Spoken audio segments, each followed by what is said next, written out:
Hey everybody, welcome back to Front Page Fitness. It is me, Eric Trexler, everyone's favorite host. I am joined by everyone's other favorite host, the Dr. Lauren Colenso of Semple, wearing a not nondescript hat, one with a logo, the type of hat you would not wear if you were an undercover cop or in witness protection. This is just a good old-fashioned run-of-the-mill hat. So Lauren, congratulations for that, and welcome to the show. Thank you so much. I've avoided hats for the most part since you brutally shamed me from one of our early episodes when I was wearing a black hat and it looked like it had a sort of weird brim because of the backrest of my chair. But I still have not washed my hair, so I think that for the general public watching this video, it might be more pleasing to the eye if I wear a hat versus no hat. Yeah, I do. I don't want to get all up in your business. I don't want to call you out, but I feel like there has been a string of instances where I've talked about you and you repeatedly say you still haven't washed your hair. Far be it from me to get into your business regarding hygiene, but my question is this. Have you thought about just shaving it? Because that's what I did, and it really does make life a lot easier. I have not thought about shaving it, and I'll have you know that washing your hair daily is actually not a great idea for the hair. It actually dries it out, so it's better to wash it less regularly. And Is that what I have a happened to lot of mine? hair. I just washed Yeah, it too you much washed and it it, too and much. it died. And you probably washed it with that like 3-in-1, shampoo, conditioner, body wash, No, cologne. it's a 5-in-1. It's shampoo, conditioner, body wash, toothpaste, and saline for your contact solution. Um, it's Yeah. just all you need. Yeah, that's a very broy answer Yeah. and not conducive to optimal hair health. And the washing and drying when you have a lot of hair takes some time, and I've been busy. I've been writing a very comprehensive article on weighted vests for the Mass Research Review, I'll have you know. Nice. And I've been writing one on collagen. So I Hmm. actually, for once, I do have a caveat, a little disclaimer in my article where I do talk about collagen for mostly hair, but kind of like hair slash skin slash nails. So I do acknowledge it. I do talk about how I view that research. I'm not going to give away any spoilers. That comes out October 1st, massresearchreview.com if you want to get access to that. But the one thing I will say is I did have to include a caveat there saying, this is my view of this research, but I need everyone to know I do not care. So hair, You do skin, not and have hair, yeah, nor skin, nor nails. I said, listen, I have two of the three, and they're not particularly high on my list of priorities. If one day, for example, I found I simply didn't have enough skin, then I'd be very interested. I'd be really reading up on the skin literature. If one day I notice, hey, where'd all my finger and toenails go? Again, I would be highly interested in the topic. But for now, I'm very privileged in the sense that I just have the normal amount of skin just to kind of, for one body, uh, 10 fingernails, 10 toenails. And for me, that's working so far. But anyway, a great pitch, Mass Research Review. If you want to learn more, be sure to check it out. And I tell you what, Lauren, there's one last thing I need to cover here before we dive into the good stuff. So there has been wailing, I would say, gnashing of teeth, pandemonium, but not the good kind. Because if you enjoy our multimedia experience on YouTube, something has changed. So it used to be that we used a painstaking, laborious process by which we would record our episodes and then I would, kind of export them and do all sorts of boring editing and then export them again and then upload them. And it was a multi-step process. Now we have moved to a different approach to recording where we basically record it as if it were a live stream, but we do it privately on our YouTube page. So it's there. It's already uploaded. I just kind of, once it's ready to be public, I say, okay, go ahead. So there have been some changes if you go to our YouTube page in terms of where, how, and when they show up for viewing.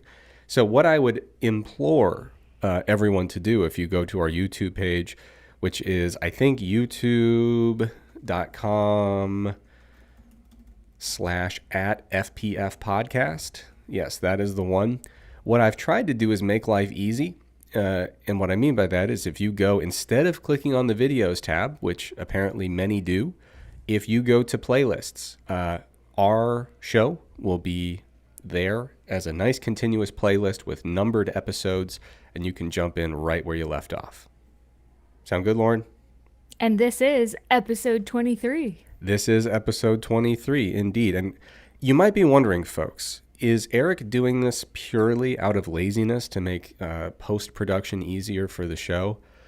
That's part of it. It's not the whole thing, though. So one of the reasons I wanted to explore this process is because it does open the door and create the opportunity for us to do a little bit of live streaming if people have an interest in that. So we basically have all the infrastructure and tools worked out where if we wanted to do live episodes or other live streamed events, it would be tremendously easy for us to do that now via YouTube. So what I want to ask of the people who listen on YouTube is to leave a comment on this episode and tell us, number one, do you forgive me for changing the way episodes are uploaded? I think I already know the answer.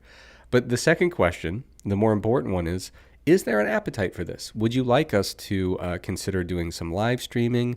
The upside would be there would be more opportunities to interact with us. And then, of course, I will be candid.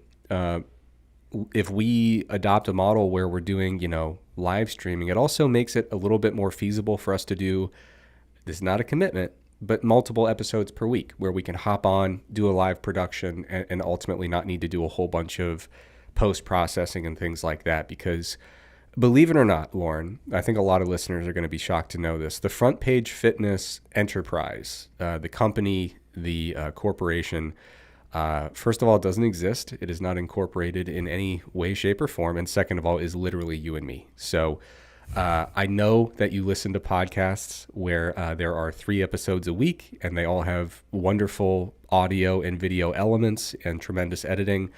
I'm going to venture to guess that the person doing all the production for those podcasts probably doesn't have, it's probably a person who's very good at video editing and does that for a living. That's going to be my... And doesn't actually appear in said podcast. Correct.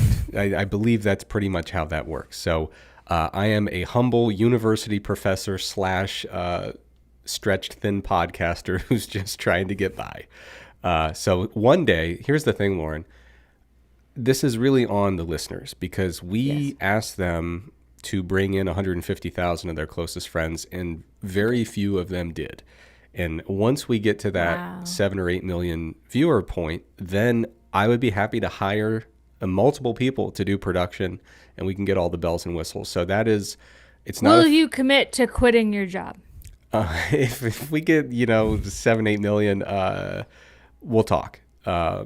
But no, I'd much rather. I need a commitment right now. I'd much rather keep my job and then hire the good people to do various production elements. That seems to me a more reasonable way to do it. I feel like this is a big ask from the listener, and you're not willing to sacrifice anything. Well, personally, we'll talk. I'm open to all options, but the first thing is do what we need, and then I'll see if there's any reciprocity. That's how I like to structure these deals. So you do everything I've asked, and then I will consider doing something in return. Sound good, listener? Perfect. We're in agreement. All right, Lauren, let's get into the good stuff here. So the first thing I'm seeing on our outline, which you meticulously curated, is the Great Lock-In of 2025. Now, this is a viral challenge running from September to December, so you can hop on board now if you feel so inclined. The idea is that people put their head down and commit to structured routines and self-discipline, from fitness and diet to mindfulness and daily habits. So I'm a little concerned because I'm just looking at the URL and it says, is TikTok's Great Lock-In more detrimental than it seems? So Lauren, is this just good old-fashioned discipline and getting our stuff together leading into the new year, or is this more detrimental than meets the eye? So I had a few thoughts. First, why are we getting ahead of New Year's resolutions? Like, come on. This is a New Year's resolution, but we're just doing it early.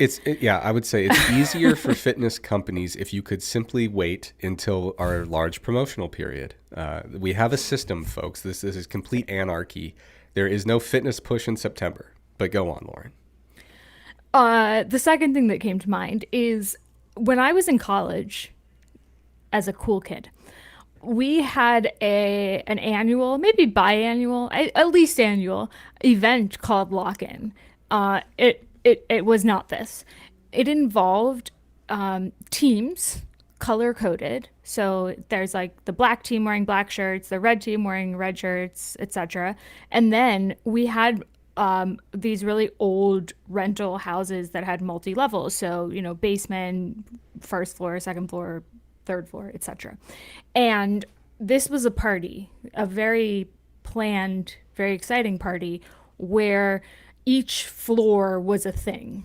So it was not health promoting by any means. It was all about getting extremely intoxicated. So the basement would be beer, naturally, because you have a keg in the basement because it's messy. Um, and then the next floor would be wine, and you'd have like boxed wine and do like wine related chugging games, Yeah. very healthy.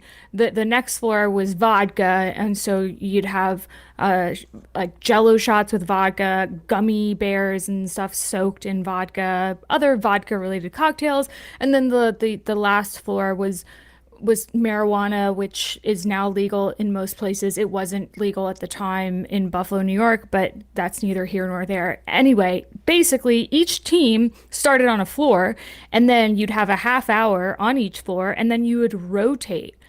And there wasn't really a winner, but that was lock-in for me. Well, that is interesting. There's the old scientific heuristic, I'm sure meticulously studied. Liquor before beer, you're in the clear. Beer before liquor, never sicker. So I would hope I would assume, want to draw that lucky card where you're at least getting that order right, where I think you'd want to go liquor to wine to beer, if I had to guess. Empirically, did that work out for you generally? No, because you had to do every floor twice, so it really didn't matter. Oh boy, that's a mess. Well, Lauren, there's no illusion among the audience that you live a wholesome life or ever did. But when I was a wholesome young man, young child, I would say, lock in for us was we would just have like a kind of like a sleepover. The church youth group would kind of lock in and just stay up all night in the church and play airsoft and things like that, play video games, just good old fashioned fun. Maybe a little bit of Bible study in the mix. So Right. while I was enriching my soul and enjoying community with my religious peers, you were doing all your illegal stuff, your intoxication. So I'll let the It was audience it was a decide. really good time. It was a lot of fun. No, I'm gonna virtue signal transparently and let the I audience. don't believe you were doing Bible study in college. I This would was like way to fact younger. check that. This was way Okay, well younger. we're talking age 19, 20, 21. So So actually, I did Bible study in college. Joke's on you, and I have proof. If you check my undergraduate transcripts, I actually took a story on the Bible from a historical context. So it was kind of a non-denominational look at the Bible and other associated Abrahamic texts through a completely secular lens. It was a very enriching course. So if you ever want to borrow my annotated Bible, it's very interesting. It has a lot of historical notes to complement the religious scripture. So that's not your social life. That was part of your academic you have journey. no our class. We got together. You wouldn't believe it. But anyway, Lauren, the great lock-in. I got to be honest. My expectations are so low right now that when I just like skimmed this and I was like, the great lock-in, it's a viral challenge. My mind immediately went to like just locking people into a place with no food or caloric energy whatsoever and just being like, it's this new weight loss challenge where you see who can stay in this like an escape room for like crash dieting that's extremely dangerous. Right. That's kind of what I was expecting. So I am pleased to see that even if there is some detriment associated with this, it doesn't seem quite as detrimental. It would be hard to imagine it's as detrimental as what I pictured. Yeah, I think the criticisms of this are a bit overblown, frankly. The idea is that you should, quote unquote, lock in that you should set some goals, health related, profession related, something whatever, and then commit to doing it from September to December. It's literally a New Year's resolution. So I don't know why Gen Z once again needs to rebrand and reinvent the New Year's resolution. Uh, That part probably pisses me off.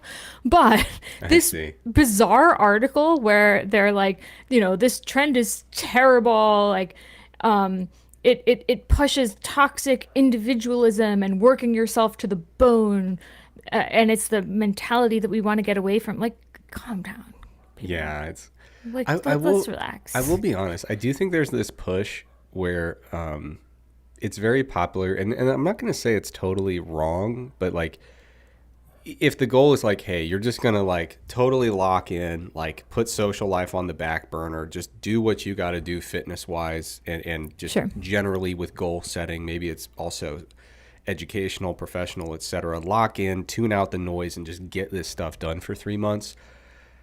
I understand that it's fashionable to say like, well, that's not sustainable, and your Yeah. social life is important, and resting is important, and blah blah blah blah blah.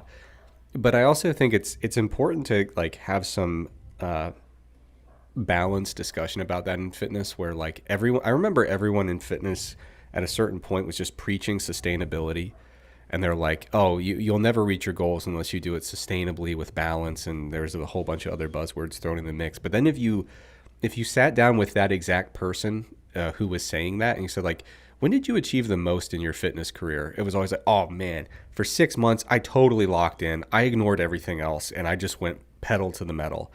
And so I do think there's a degree of hypocrisy sometimes when discussing these types of topics, where it's like we want for others this kind of utopian balanced approach that just linearly gets you where you're trying to go and keeps you there for the next 70 years. That's just not been my experience in any endeavor in life. Like there are going to be, like, it's good to have that in a general sense, but there will be some periods where, whether you're pursuing a fitness goal or a professional goal, you are going to have some times where you say, hey, this, I need to reshuffle the deck of priorities a little bit and maybe move this up a couple notches. If there's a deadline and it's a very ambitious goal, sometimes that has to happen. And I think ultimately, I think that is actually a part of balance, is not that you're going to have a perfect balance that you maintain for the next 7 decades. But real balance is saying, I'm going to, for the rest of my life, have competing priorities, and I will have the flexibility to reshuffle that deck as needed based on my goals and constraints throughout the rest of my life. You know what I mean? Yeah, and I mean, I think that's true in the when you're getting a PhD, when you're in residency, when Yeah. you are studying for the bar, when you're a new parent. I mean, there's a lot of scenarios in life where we just have to sort of sacrifice the other things that might ordinarily be an important part of our lives in order to just reach that shorter term goal. Of course, I understand, like, when we compare something like this to the 75 hard or something like that, I think those types of challenges are pretty dumb Yeah. because they don't promote, like, what you're interested in is a long term sustainable change. You want to lose weight and keep it off. And so we need to think about, okay, like, is the end goal accomplishing a thing and then moving on, earning that thing and then moving on, or is the end goal accomplishing something that is sustainable? And so then we should approach those in different ways. Exactly. Yeah. Like there was a time in my life where I really wanted to squat 500 pounds, and I was so locked in on that. Like it took a lot for me to get there. I think naturally I'm a little more inclined for endurance sport than lifting. So I had to really like claw at it and push pretty hard. And yeah, but my goal was not to squat 500 in perpetuity for the rest of my Right. life. So it makes sense to say I'm going to tailor everything toward hitting this goal at this date. But in a broader sense, my longer term lifting goal is I want lifting to be part of my life for the next 70 years. So then you have to approach that in a fundamentally different way. So Absolutely. But I must admit, I was a little confused at first because the headline is The Great Lock In. And I thought of like literally, like I said, like an escape room or something of being locked in a place, not like the new kind of colloquial, like I'm so locked in, like I'm laser focused. And I think Right. one of the things that biased me toward that interpretation is the next headline below it, which was Slim Room. And so I actually was under the impression maybe these two are linked, where you're getting locked into a slim room, and it is some kind of catastrophically dangerous TikTok challenge where people are just like maybe almost starving themselves to death for 11 days without food or something. So I'm glad to be surprised, but I did look at the slim room, and I got to be honest, Lauren, you posted 2 Instagram reels. I don't know what's happening. I'm fundamentally confused. Yeah. This is insane. It's actually not that far away from where I live, so perhaps I should do some true investigative journalism and go check this out and vlog the whole thing. If I was a vlogger, I might consider doing that. I But don't oh, want to be crass, but I would advise never getting filmed doing anything associated with this because one of the videos that you posted was jarring. I don't understand what was happening in it. yeah, so it sort of looks like you're getting in a tanning booth, but it's only covering you from the neck down. So your head is above water, if you will. And then apparently you're burning 1,500 to 2,000 calories in this session. Quite expensive session. It's a few $100. You pay by the calorie. And I don't know exactly what's going on here, but you're supposed to be sculpting, toning, and burning. And one of these videos from the sculpt room shows that their commitment to customer service is such that whilst you're in said vessel, somebody will fan you, brush your hair, wipe your brow, potentially like reapply your makeup. Apply I mean, this deodorant is to a your armpit, whole, yeah, straighten your hair. yeah, Those are real things, by the way, folks. I'm just narrating the video as I watch. that's right. It was jarring. I don't know what the fuck is happening. So, I'm trying to think of how to phrase this. What is happening under in the iron lung portion of this device? Do we have any idea? Is this like some kind of e-stim that's activating muscles? Is like what? Do you have any idea what's happening? So it says that they have an infrared power system. Okay. Why is the woman being rhythmically Otherwise, jostled up and down? that's the vacuum therapy to enhance lymphatic drainage. So it's just So you've got infrared therapy, vacuum therapy, and then some other shit that makes no sense. Collagen therapy, I don't know what that means. It's supposed to stimulate collagen for firmer, youthful looking skin. Ozone therapy to detoxify, strengthen immunity, and rejuvenate skin. Aromatherapy to reduce stress. And oxygen therapy to increase energy. So this is like a whole thing. We're reducing cellulite. We're firming skin. We're boosting circulation. We're speeding up metabolism. We're losing weight. We're increasing energy. I mean, hell, like this seems like a must do for all of us. It looks like you ever use in the lab one of those like little vibrating plates that's supposed to just like mix your samples for you. It kind of looks like she's just on one of those. So I don't know. Certainly that's not the ozone, but for whatever reason, this woman looks like she's only You're her. saying like the woman is being vortexed? Yes, yeah. She's kind of just like yeah. I don't understand what's happening. But you know, more power to him. I hope everybody's doing well. Lauren, I'm assuming that this has your full endorsement as an evidence-based modality. Is that correct? Yeah, and I will definitely be attending a session. I just want to go peek under the hood. Be like, what's up? Yeah, literally. Right? Like, what is under the hood of this? Like what is this? Yeah. Because I mean they say, you know, No gimmicks, no guesswork, just proven effortless results. I tell you what, I'll fall on the sword. I will do the metabolic measurements. We'll put someone in there, and my device will be just, spinning like a top with these people that are apparently burning 1,500 calories per session. I'm assuming that's a 1 hour Will you session. come to Toronto? We'll go there together. We'll I will bring investigate. a metabolic, a portable Cosmed Portable metabolic K5. cart. Thank I you. will bring Yes. that, and we will Okay. get to the bottom of this. All right. That All would right. actually be amazing. That would be a lot of fun. You said it's in Toronto. We should talk. We might be able to make something work. Actually, I don't want to get people's hopes up, but this is more plausible the more I think about it. The ability to go look at it, not the the actual intervention itself. No, the intervention sounds completely insane. Yeah, my plausibility meter is stuck at 0 on it, but I still think it would be fun. But yeah, don't mind me. We're just wearing a mask. No big deal. Um, okay, so moving on to the next one. Lauren, I am noticing a theme I'm concerned about. I know you like the New York Post, so I guess maybe it's a theme on their end more so than yours, but a lot of poop. You do a lot of poop stories, and I get it. Everyone's interested in it. Everyone does it, allegedly. But we have a headline here, a single word from you that just says crapsules. So a play on word of capsules. So what do we have going on here? Well, I wasn't going to include this, but there's a potential monetary upside. So the real headline is you can get paid $1,500 a month to donate your poop for a good cause.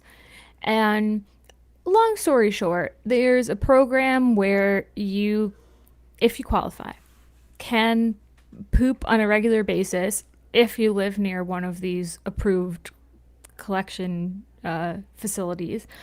And then they're theoretically going to use the poop to try to research and develop treatments for disease. So it sounds like a good intention, maybe. The capsule part, I'm not really following. But ultimately, apparently, when you donate the poop, it is preserved in a capsule form, like the same way that you would find many of your vitamins. And there's a good photo of that. And so then they said these so-called crapsules. And I question whether the company is calling them this or whether that's on the New York Post. Huh.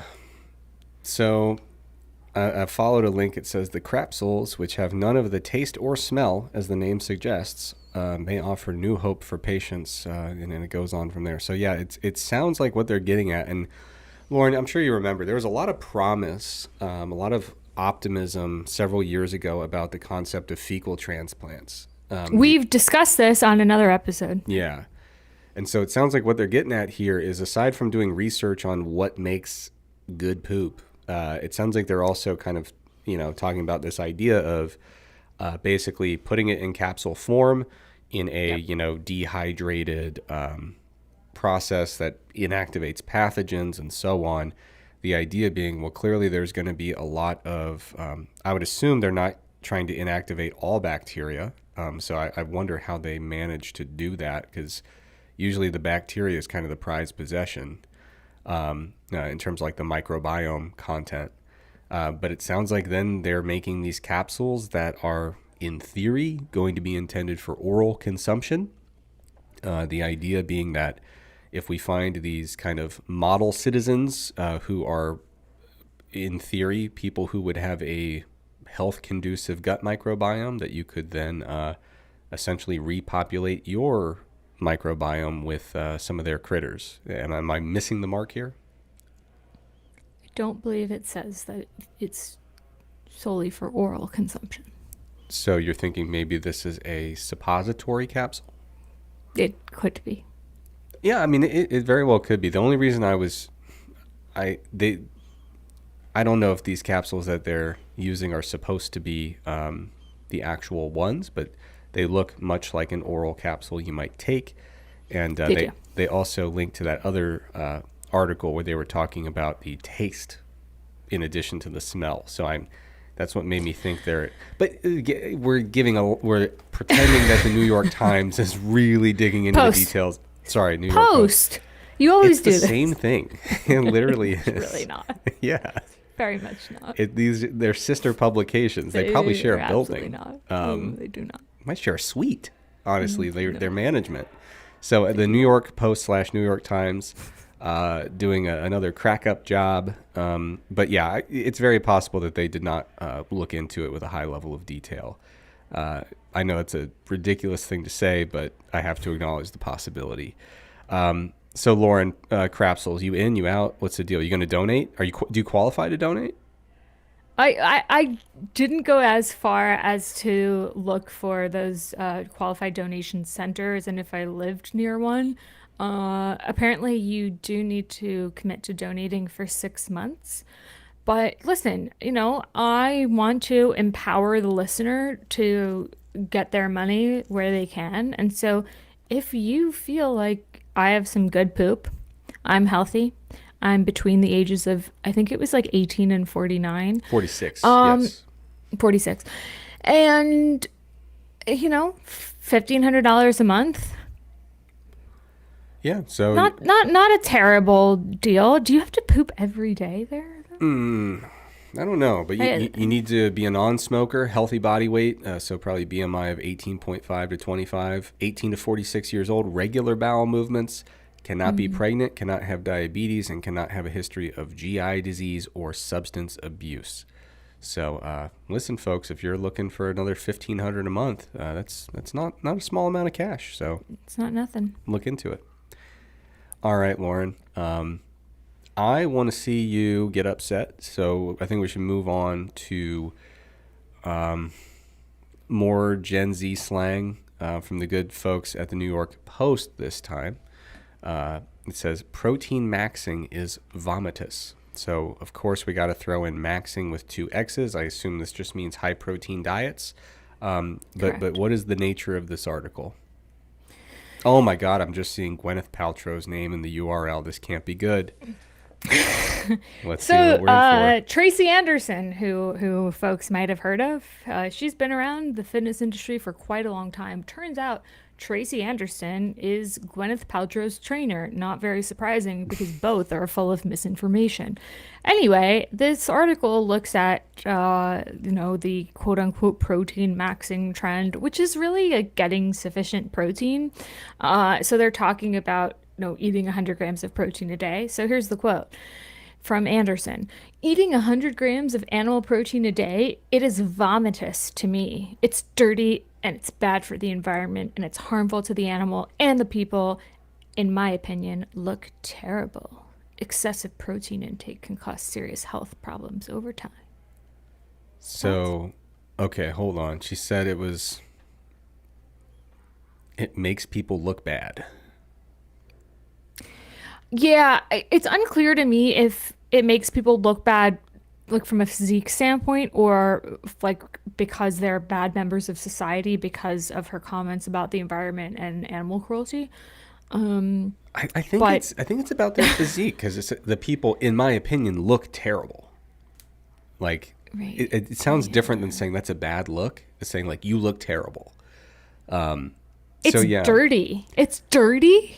How is it dirty? Let's talk about that. I assume that this is some kind of new iteration of the concept of clean eating, where she's just saying anything that doesn't sound good to me, I'm going to call it dirty, as it pertains to the diet. It sounds like she's treating the human body as like a mechanical device, like an engine, and saying like this stuff is going to gunk up your system. Like that's the vibe I get from the combination of claims she's making here. I will say, hey, she's talking about eating 100 grams of animal protein a day.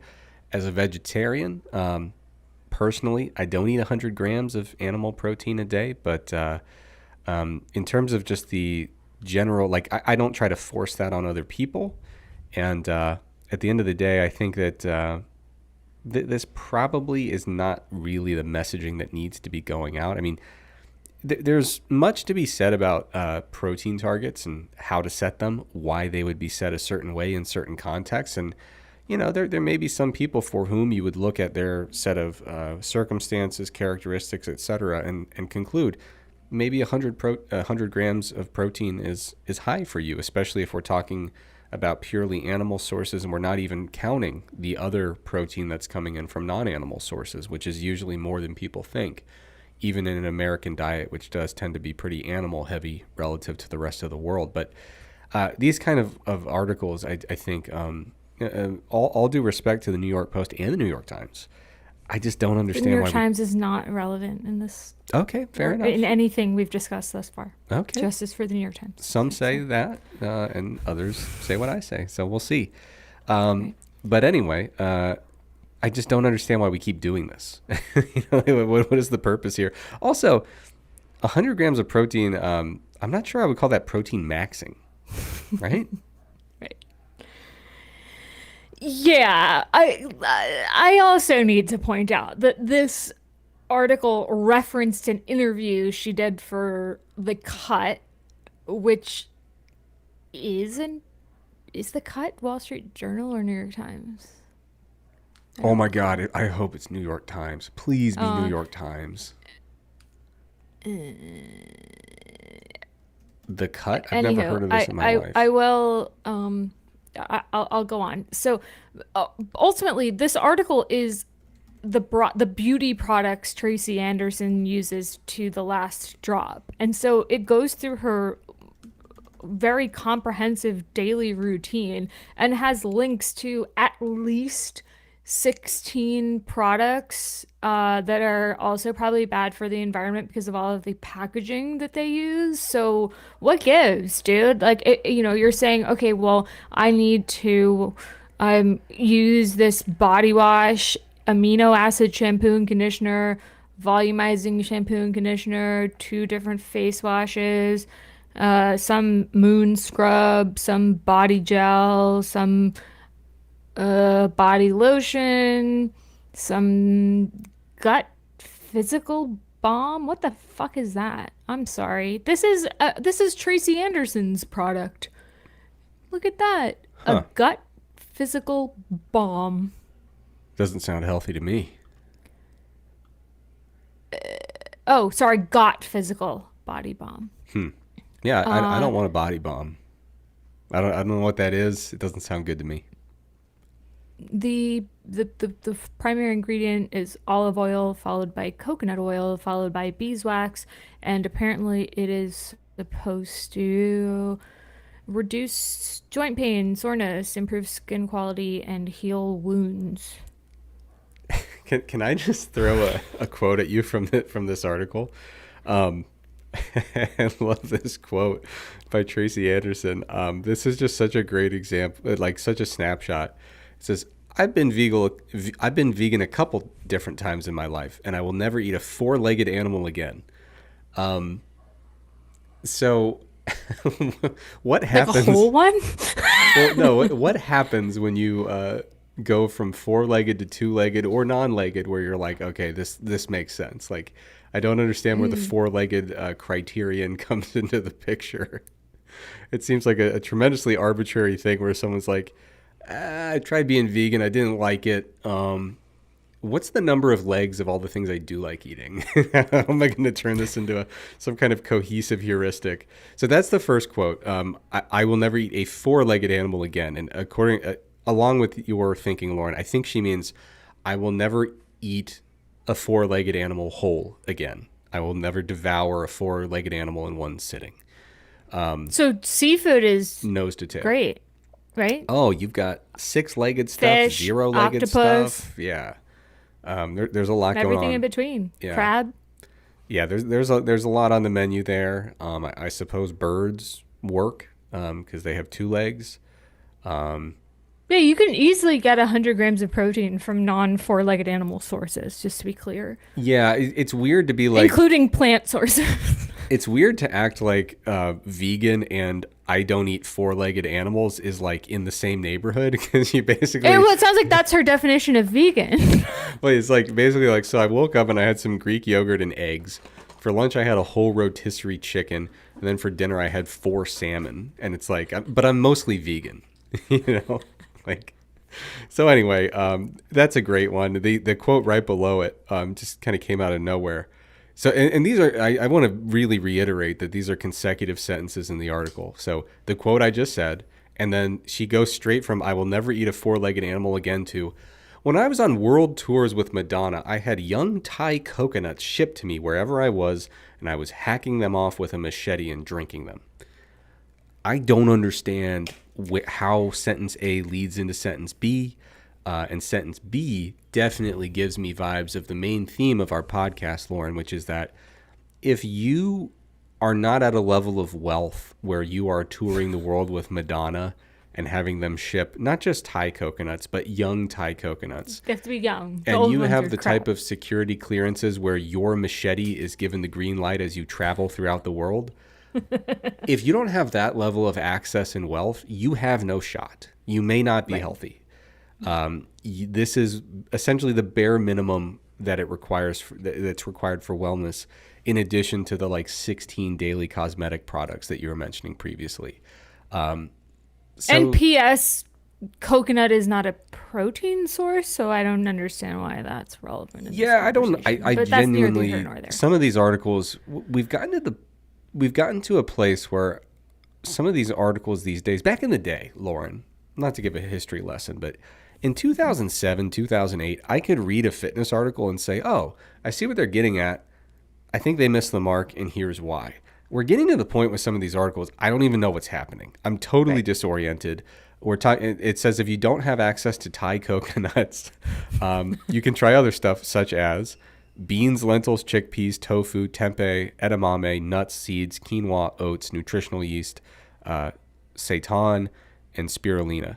And I'm probably So mispronouncing some half of those. protein sources and some non-protein sources and some fat sources and some carbohydrates. So basically just food, other food. You Right. can have access to other food. I will say this. I do appreciate some shout outs to some lesser known protein sources that are mixed in among other foods that are not really protein sources, but Right, so not useful at all. moderately useful mixed in Not with useful. unhelpful things. So overall not useful. It, Because how is the reader supposed to so here's what I would discern- say. Imagine that I spoke in riddles, like I'm some sort of, I think, do cave trolls speak in riddles? I don't know what a cave troll is. Is that just a regular Or no, troll? those I'm thinking of trolls under the bridge, not the Tolkien style cave trolls. Like a treasure troll with purple hair? No, you're thinking of the troll toys where they would have the very strange Technicolor hair that you could mess with. I'm talking about like the classic, like you can't cross this bridge until you satisfy the requirements of the troll who guards it. I think they usually make you solve some kind of a riddle. I need to Okay. read up on my whatever that is, whatever genre of stuff that is. I don't really participate in literature or society, Troll-based so literature? yeah, Is I this need to. religious or just lore of some kind? No, there's something about trolls. Trolls are a thing. You've got your J.R.R. Tolkien trolls in Lord of the Rings that are large and dangerous. You've Okay. got trolls on the internet who mislead you into being very irrationally angry. You've got trolls, the toys, which have the fuzzy, wispy hair that you can mess with. And the matching color navel stone. They have a navel stone, Yeah, like in belly their button, belly like button. yeah. Okay. Are you serious? I Like didn't know if you that. have purple hair, you have a purple belly button, like star shaped or heart shaped or round, like thing. You Okay. know what I'm talking about? Well, there's some element of troll lore where I believe they guard bridges and you have to meet their demands. So what I need you to do is look up their demands. Can I be honest? What are we talking about? I forget why we got onto trolls. What was I saying? We were talking about the alternative nutrient sources, some of which are protein and Oh, some yes, of which are yes. not. So and if you were I'm one who trying speaks in to, riddles- like, give her grace. If I'm one who speaks in riddles and I said, I'm going to name 12 things and 6 of them will be useful protein sources, at the very least, you've given me words that I can then Google and I can kind of get to the bottom of it and figure it out myself. So it's not directly like helpful, but it's food for thought.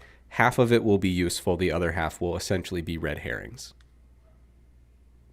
Okay. Have you gotten to the bottom of this troll debate that we're having? Yeah, there do seem to be riddles, and they are really stupid. Huge win for me. We'll put that one on the scoreboard. Me recalling things about trolls. I'll take a huge win on a Monday afternoon. All right, Great. Lauren. Anything else about moderate No. protein intakes on omnivorous diets and why that apparently that's bad? Vomitous, Vomitous. Truly, which is not a word I've heard really. That's not a common descriptor. yeah. Yeah, well, listen, folks. There's all sorts of ways to do this fitness and wellness stuff, and you were just subjected to one of them. One that I wouldn't quite recommend. Speaking of proteins, we got one here from you, Lauren. A little headline here that says essential amino acids are better than protein. A very controversial statement. Links to an Instagram post. So what's going on here? Yeah, so for some sort of inexplicable reason, this podcaster who has a fairly large platform decided to have an owner of a supplement company come on her show and basically say that uh, like animal protein is crap. If you're eating steak, you're barely even getting any protein from that. And so what you need instead is essential amino acid protein powder, which lo and behold, his company sells. It was jarring. I didn't like it. And a lot of people were all up in arms about, like, oh, well, you're right. Why are we bothering eating dietary protein when we can just consume this powder? Thoughts? Yeah. Okay, we need to have a talk. Okay, I'm gonna make some reckless statements here. Very reckless. I'm gonna call out an entire medical specialization. Okay, so for folks who listen to Front Page Fitness, Lauren and I just recorded last night an episode of Iron Culture, which is actually, by the time you hear this, already available. So check out Iron Culture episode number 345. But we talked a little bit about our dear friend, esteemed colleague, Andrew Huberman, who was getting a little out of his scope of expertise talking about creatine and saying some things that are going to haunt us for the next 6 months as people insist to us that they are correct and ask us to elaborate on them. But anyway, his major focus is kind of in neurology, right? Eye, brain, etc. And I noticed that this person who posted this podcast that you're talking about here apparently founded something called Neuroathletics. And if you look at her profile, it says neurophysiologist, neurosurgery, on a mission to end Alzheimer's disease. And it sounds like the show is called The Neuro Experience. I am begging people in neurology to not just do a cannonball into nutrition. I'm not saying that you cannot. Listen, if you can get a background in neurophysiology and neurosurgery, you have the intellectual capacity to figure out basic elements of like nutrition science. I'm not saying you're not capable, but it won't just come to you just because you studied neurology. Like, it's not like if you study a hard thing, all easier pieces of information just upload into your brain. And so it baffles me that the reason I bring this up is it's the same exact thing that we talked about in that other episode, which is this evidence exists and is so easy to find. Like if you're making the claim, yeah, when you eat a steak, like none of that's making it to your bloodstream. Lauren, how many studies have looked at the immediate response to ingestion of beef? way too many, Way too many more than we need. to the point that you're like, why are we still doing this? We know what Correct. happens. You eat the beef, there's a very predictable massive spike of amino acids in the blood. It initiates muscle protein synthesis. It lasts for a certain number of hours. We have done that to death, to the extent that every time a paper comes out, I'll have people send them and say, hey, will you review this one in mass? And I'll go, why would I? Right. What are you talking? No offense to the people that did this, but what are they doing? Why would we Right. do this? So yeah, it's just so baffling to me that there are elements of science so established that it's almost unjustifiable to keep doing them. And then we have people who are like, PhDs in neuroscience, or apparently people with a background in neurosurgery who are like, man, it would be great if we had any idea what happened when a human ate a piece of beef. Regrettably, we don't. So err on the safe side and have an amino acid supplement instead.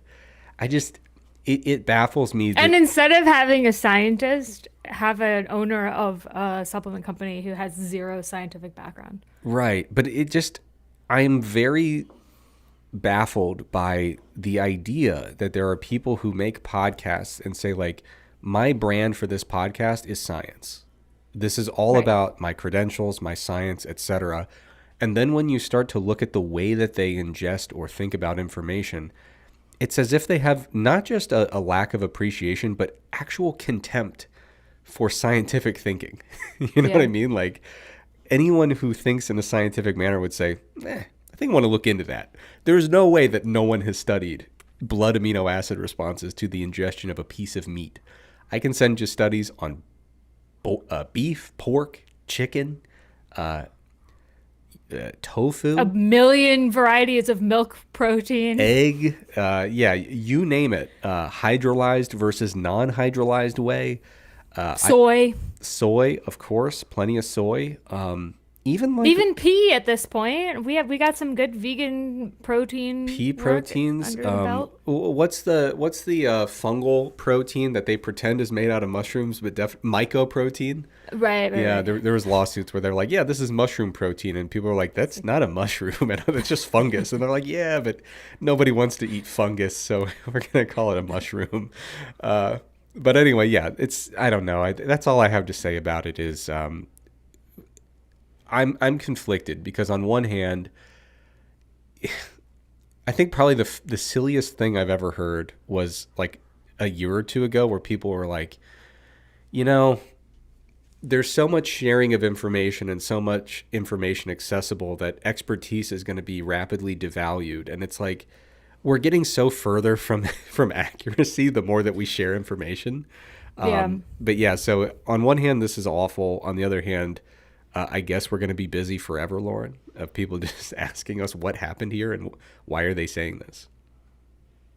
Well, if we're gonna sort of break down why people would buy into this, it's sort of the same reason why branched chain amino acid BCAA supplementation sounded really promising at the time. And so basically, we're saying, okay, what is it about a protein source that stimulates protein synthesis? What is it that we need from that protein to, maximize the potential results that we would get, assuming we're going to the gym and then we're eating protein post workout.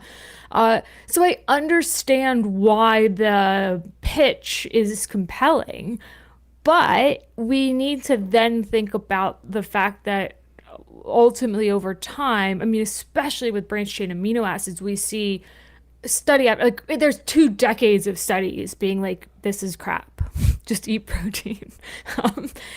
So I think we've like beaten that really really dead at this point, so we don't need to kind of continue to go back to that. And so now it seems like this emergence, at least publicly or in pop culture, of essentially amino acid supplementation is something that is like the new BCAAs.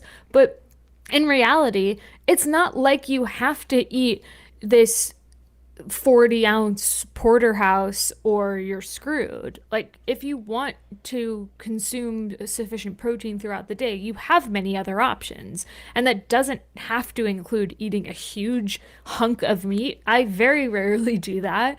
And if you're interested in supplementation of some kind, then get protein powder. Like, you can get whey or casein or pea, or like you can get a variety of protein powders that are just as easy to mix with water and consume as an essential amino acid supplement. Like, it's And literally the same sort of process, and from like a preparation and consumption standpoint. yeah, and I think whey protein usually ends up being considerably cheaper and generally tastes 100%. better than essential amino acids. So yeah, it's a bit nonsensical, if you ask me, to make life a little bit harder in order to squeeze in some justification for essential amino acids. So yeah, it's always interesting to me that the more we solve some of these problems or questions, they just do not go away. They just keep getting recycled, and then we think of new problems and questions. But in any case, yeah, this is not a particularly great look. I think one of the problems, honestly, is that we'll get these people with a lot of expertise in a narrow field, a narrow kind of scope of expertise, and then they go like, there's a lot of people doing podcasts, and I kind of want to do one. And then they do like the first six, and they're like, that was good. I covered like the hits, the highlights of like what I kind of study and am generally comfortable with. But they're like, crap, now I got to do like the rest of my life and doing like one of these a week. And so they Right. start stretching out into these topics, and they're just like, I'm a brain surgeon. How bad could it be? Right. And so, yeah, I don't To be think, clear, she is not a surgeon or doctor of any kind. She has a master's degree in neurophysiology and mathematics. why does it say neurosurgery? Unclear. So she's just saying like, I did a master's Extremely degree misleading. in which I read about neurosurgery occurring. That I don't know of a way to make it more clear that you are a brain surgeon than just listing the word neurosurgery in the top line of your bio with no context.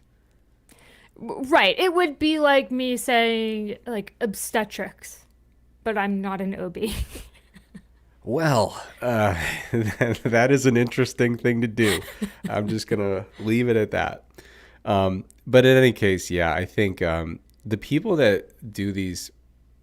So, like Lauren, as I've said previously in various places, consider myself a bit of a generalist. I do some exercise, I do some nutrition, but I think it's really important to emphasize that, like, the only thing that allows me to, in a very mediocre way, get on podcasts and cover many topics is that when I'm outside of my scope of where I feel comfortable, I just throw a caveat there pretty comfortably.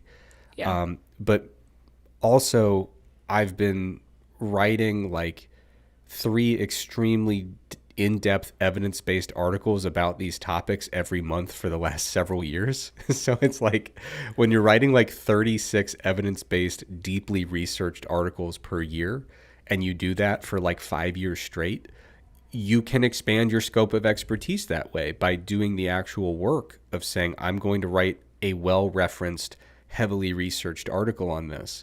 And it's in areas that are not totally away from my scope of expertise, but they are incremental expansions based on the area where I do have expertise. So it's not to like toot my own horn, but it's to say that like the only thing that allows people to be podcast generalists, if they're not just completely BSing, is that you actually have to be doing that work.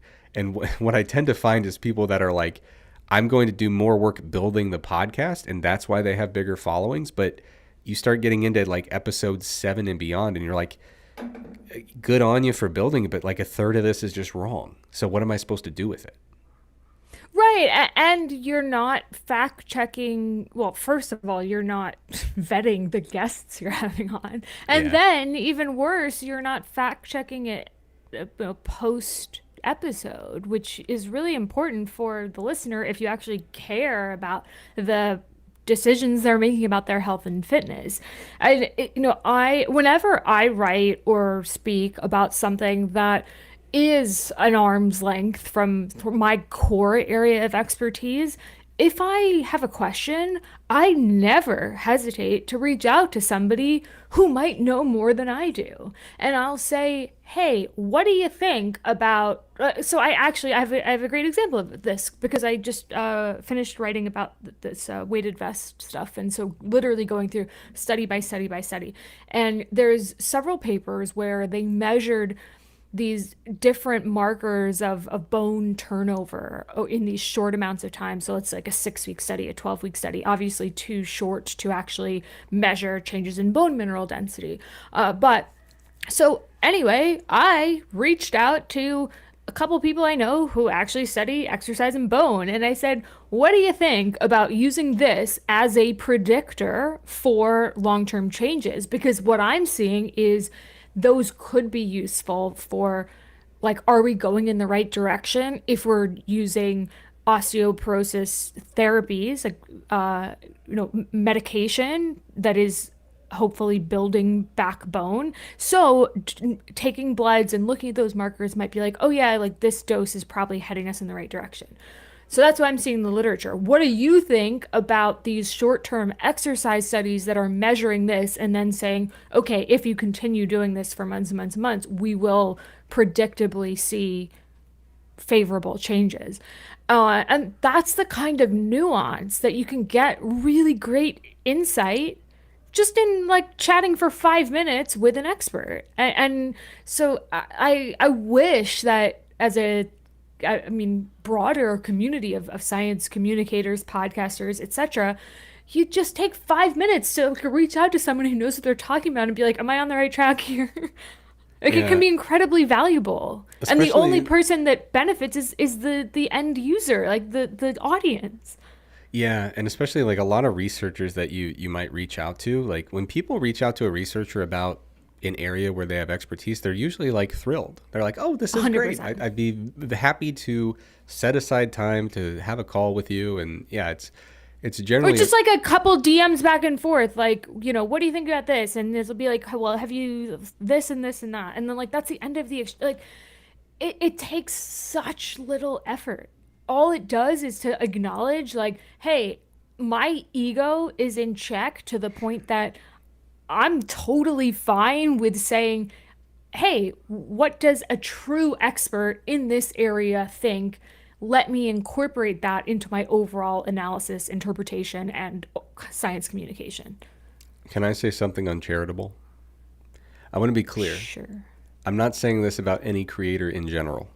So pivot. Just all I'm not. creators. I'm not targeting any particular individual with this, but if I can be totally blunt, Lauren, Yes. we live as science communicators in a health and fitness adjacent space. We live in a weird world where some of the content out there is just like, I'm sexy and this is my show. You know, Yes. some of the content is you know, there is a kind of intersection of like vanity and popularity and all these other things mixed in with allegedly the pursuit of knowledge and information, right? And you Yeah. will find some shows that are much more, based on superficial credentials, some that are based on just, I look good and I'm fit, so you should trust me. Others that are into like really robust evidence based discussions. But when you're talking about people who have these big platforms and are simply unwilling to do like just the basic bare minimum, take 10 minutes before you record this thing. What really is something I've come to find in life as I get old and decrepit is the things that people are willing to invest time and effort into tell you a lot about where their priorities are. And I can't help but shake the feeling that people who get into this stuff because they love science or because they want to genuinely help their audience improve their health and wellness, people that come into it because they have a genuinely curious mind are very happy to do the extra work involved with, for example, reaching out to that researcher, doing more background research, doing more fact checking. The people who love being loved and who are extremely narcissistic personality types are way more interested in saying, I'm just going to get out there and do the show, baby. And they're willing to go to the ends of the earth when it comes to promotion and posting selfies and the whole 9 yards. But when it comes to like, can you just actually seriously engage with this content so you can help the people that trust you? They're like, I'm not going to do any of that. Like, I'm just not interested in it. So Right, or you've had a guest that said this and a guest that said the total opposite. So what's your opinion? And it's like, yeah, I don't know. I mean, and I have interacted with some posts of people who have large platforms where it's like every comment that's like, bro, looking good, or damn, you're looking fine, or you're so smart. They get a response from the person that posted the thing that says, thanks, just trying to help the community. But then if you go in there and say, like, there are no creatine transporters that move something into the interstitial space, why are you saying that creatine is flooding the interstitial space? You will not get a response. And so it's like you're just engaging with the people who are just holding up a mirror and saying, behold, the most beautiful thing I've ever seen. Do you agree? And then the creator says, indeed I do. Thank you. It's such a sad state. And like, if you just look into like, where are people putting their priorities of how they prepare their show and what are the things they're willing to invest in terms of time and effort versus not, it's not a pleasant look for a lot of the bigger shows out there. No, I don't know if I should say this. I had an interview with this journalist this past week, and she basically kept asking me, and the topic was like longevity. And so she's asking me all these kind of, for women specifically, and bringing up a lot of the claims that I've discussed over and over again, nutrient timing and load for bone and muscle, etc., etc. And she's like, why would these people say this stuff if it's not backed by science? And we talked for just under an hour, and she just kept sort of asking versions of that same question. And I'm like, well, if you want my personal opinion, there's monetary value in you build a brand that women are this unique species that need entirely different recommendations. Anything you or anyone else says to contradict that mantra is bad for business. Like that's sort of where the story starts and stops. But if you or any of your colleagues at said publication wanted to actually dig into this deeper problem, I have at least 20 highly respected scientists, physicians, science communicators, experts, etc., except Eric Trexler, because I would never include him in my inner circle. That's true. That would be happy to participate. So somebody fucking write this article, please. I would Lauren, greatly appreciate it. 2 F words from you in one show. This is a truly, You're right. Sorry. yeah, truly an alarming uptick. I track the stats of all the profanity that you use, and I'm going to have to start a whole new category now. Truly jarring Right. stuff. We've struck a nerve. But rightfully so. I mean, you do take a brunt of this, and I appreciate your restraint that I imagine you had to use on that call. But you kind of just want to sit down with people and say, okay, let's do the talk that someone should have had with you when you were about 16, which is the following: there are people who in life who are right. There are people in life who are earnestly wrong. There are people in life who are full of shit, and there are people in life who are financially conflicted. And you're the journalist. Yes, and I'm the scientist. a big portion Why of, am I telling you how this works? yeah, a big portion of your job as a journalist is to find out who is a reliable arbiter of the truth and who seems to be following the evidence that's available. So, that's life. Yeah, there are a lot of, I have noticed I've been having more of those conversations lately where someone says, Why would this highly credentialed person say this thing that appears to be fundamentally unsupported and also they have a financial conflict of interest related to? And I'm like, do you want me to answer that, or do you want to just think through the words you just said in the combination and order you said them and then just tell me the only answer to that question? Like some people just refuse to let their mind go there. They're just like, here are four unrelated things in my head. Can you tell me how they fit together? And it's like, I think you know. Like, why are you making me say it? Yeah. Well, in any case, you're a saint for doing the interviews, for fighting the good fight. One of these days, I'm going to start posting again on the internet for about a week, and then I'll say, "Oh, I remember why I stopped doing this." But I appreciate your bravery for being out there on the front lines. Let's end on a positive note, or at least an entertaining note. I was gonna say, if I can do one more negative thing, I have to lose 10 pounds before I start posting again, because it did get to the point where every time I posted, people would just say, "Thanks for the science. Also, you're fat," and I feel like, "Oh, okay, like, uh, note taken. I'll get working on that." So once I'm ready for, once I'm lean enough to not be ridiculed in public, then I guess I'll get back on there, which I didn't realize I'd crossed that threshold. I'd like to live in a world where there is no threshold for that. But anyway, Oh, well, I can meet you halfway there because I need speech therapy. So I was offered professional speech therapy in response to one of the videos that I did. what is your impediment that is holding you back? Apparently, it's something called snake tongue, which I wasn't aware of until this lovely commenter on the internet brought it to my attention. Snake tongue sounds like something you're describing a person who is just a total backstabber and speaks very sharply behind people's back. And frankly, within the last week, I have said that you are very snake tongued with the way that you undercut me on social media. So are you sure they were actually referring to speech and not just your duplicitous backstabbing behavior? I did look it up, and it's when your tongue is like poking out of your mouth when you talk. So apparently, there are exercises that you can do to keep the snake, aka the tongue, in its cage, meaning in your mouth.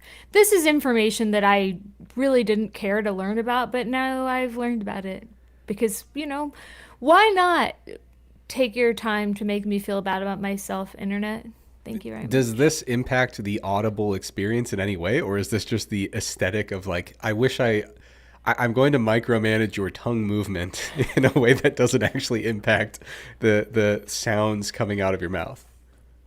I don't know, but you know what? I'm just going back to my regular text-based image posts so no Yeah. one judges my appearance. No one ever has to see my face. We Yeah. should probably not post on YouTube anymore because, you know, Yeah. my tongue is offending everybody, Trex. Between my severe obesity, which is so jarring to people that I even post that don't even have like anything to do with weight loss or body It's like composition. I'm speaking at this conference. You're fat. Yeah, one of them was just like, "Do deadlifts hurt you?" And people were just like, "Can we talk a little bit about how fat you are?" And I'm like, "If you insist." Like, okay.